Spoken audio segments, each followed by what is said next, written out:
Each reader tonight will introduce the following reader. It's my pleasure to start us off by introducing Lauren Julia Camacho with an introduction written by her invisible mystery roommate, who says, Lauren isn't one for introductions or for leaving her apartment. She was born in Whittier, California, and she is a self-proclaimed recluse from East LA, and she prefers to spend her free time in the same sweats and sweatshirt she's worn for the last month. So, please welcome Erin Camacho.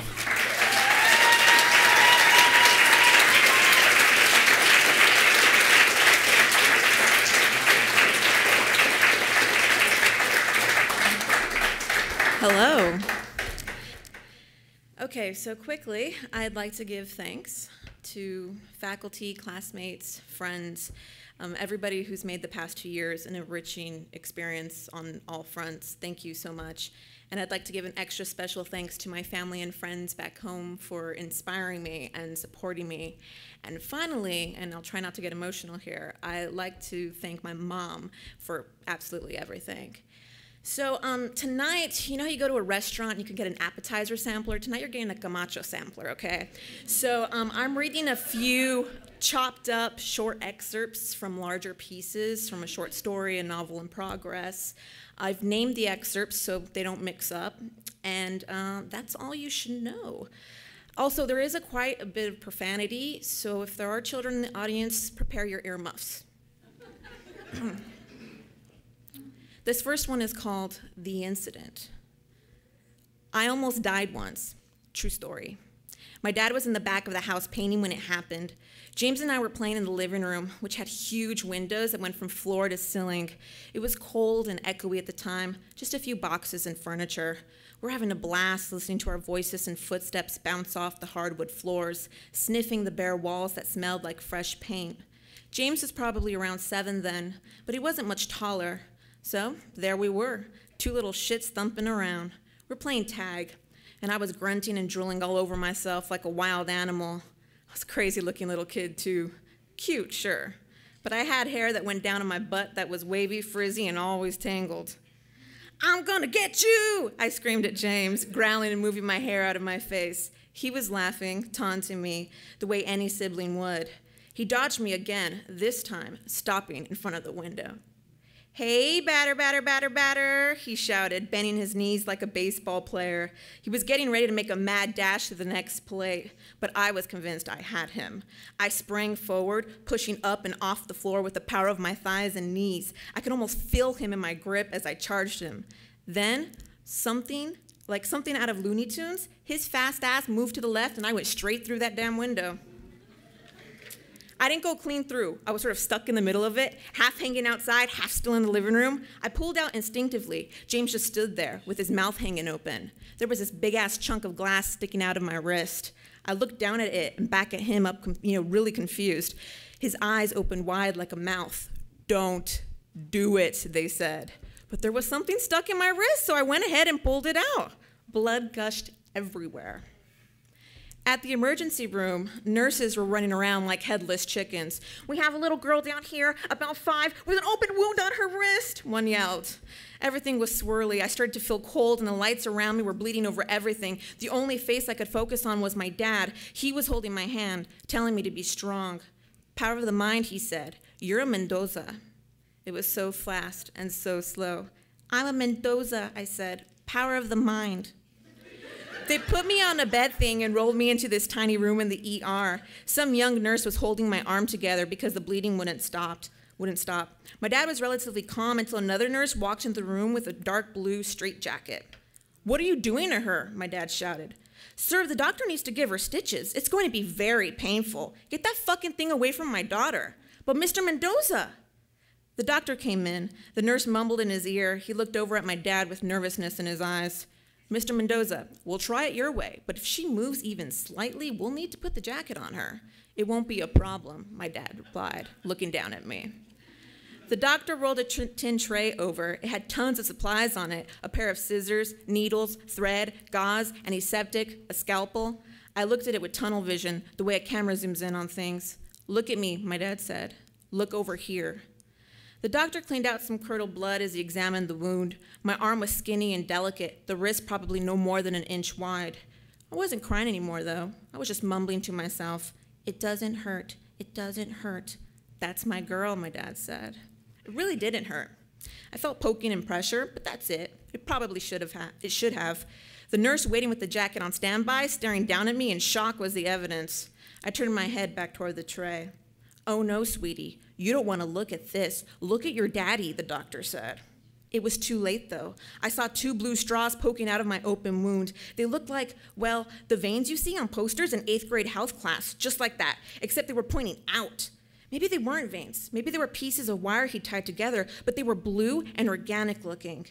I looked up as far as I could behind me. People were crowding the doorway, trying to see the little girl with the split open wrist who wasn't restrained or put under, who was lying down calmly while the doctor sewed her skin up like fabric on a rag doll. I turned back to the doctor, watched him stick the needle into the separated flaps of skin and bind the corner with the thread. "Sweetie, look at your daddy," he said, to which I simply replied, "But I'm a Mendoza."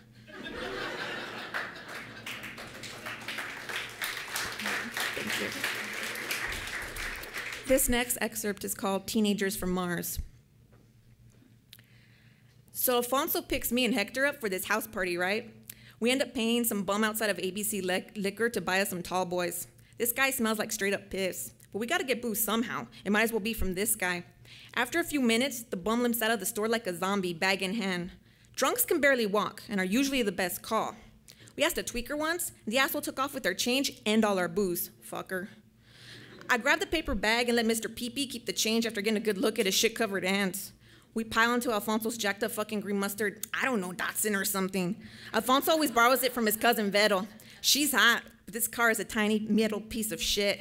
The air conditioning and heater don't work. There aren't any seat belts in the back seat. Hell, even the stereo doesn't work. We always gotta take mine with us. My stereo has big speakers, a tape deck, and runs on batteries. Next best thing, really.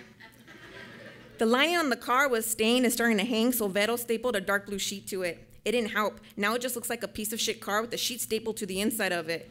It gets us places when we need it, though. It isn't easy getting around at 16 years old. Well, I'm almost 17, but I digest.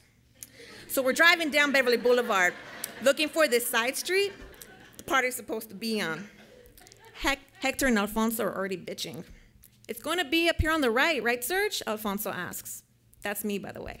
I'm Serge. "No, it's going to be off of Atlantic," Hector says, snatching the beer out of Alfonso's hand. I'm too busy messing with my stereo in the backseat to care, though. "I wasn't done with that," Alfonso whines. "Tell that to them," Hector says. I look up, and there they are, sitting in the car on the corner, the sheriffs. "Fuck, I'm fucked," Alfonso says. "I'm drinking, I don't got a license. Calm the fuck down and just drive," I tell him. We put our cans on the floor, I lower the stereo, look straight ahead. I should be nervous, but my heart isn't even pounding. Maybe it's because I'm not driving, or maybe it's something else. Poor Alfonso looks like he wants to piss himself. His right eye is twitching. This isn't the first time we've had run-ins with the cops. It won't be the last. I don't know why he gets so scared all the time. He has good grades, though. I think that's it. He's got more to lose. So the light ends up turning red because, of course, Alfonso doesn't want to go through the yellow, right? We're stopped right next to them, and Hector, that bastard, starts laughing and singing. "My baloney has a first name, it's O-S-C-A-R." Alfonso tells him to shut up, I know better to try. "Their windows are up, it's okay," Hector says. Alfonso's hands start to shake. "Their windows are up, but ours aren't, pendejo," I tell him. Of course, Hector just gets louder. "My baloney has a second name, it's M-A-Y-E-R."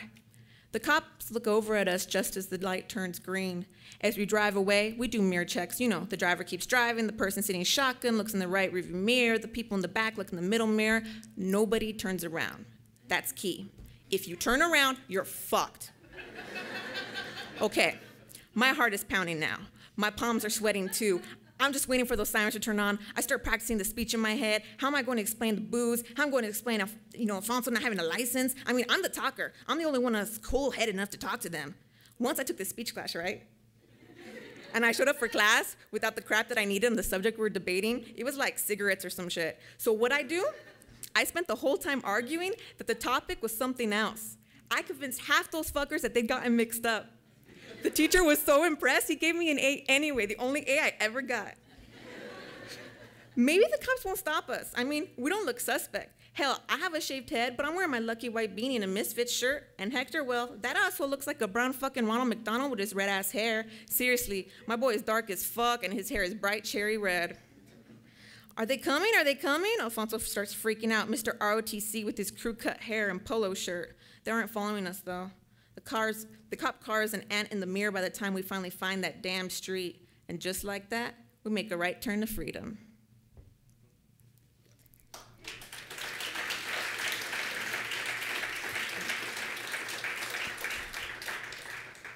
And this really short final excerpt is called Cheech and Mom.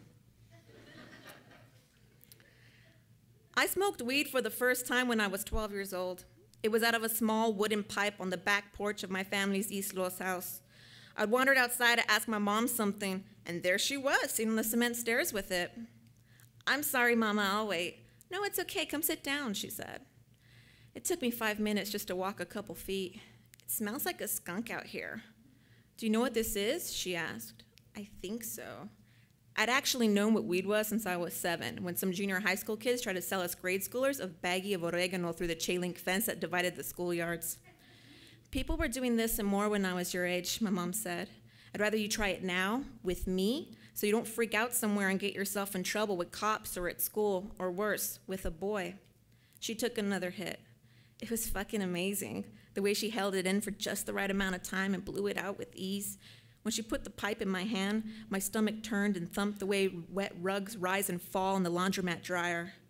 Okay, hold it right there, she said. Put your thumb over that hole, your mouth to that one, I'll light it for you. I put my mouth on the hole and stared cross-eyed at the bowl as she lit it. My fingers, I shouted, pulling away from the lighter. You're not going to burn your fingers, trust me. Goldfish puckered, I leaned in again and inhaled lightly. Suck, suck, more, she screamed. I pulled the pipe away and coughed a deep, desperate cough. I couldn't find the air. It was as if my lungs had turned off. Itchiness rose from my throat to my ears. The saliva in my mouth pulled underneath my tonsils, making me gulp repeatedly. My tongue dried out. My eyes watered. That's all normal, she said, with the grin parents give their kids when they ride a bike for the first time or get student of the month. You okay? I'm in a snow globe, I said, leaning my head on her shoulder. Thank you.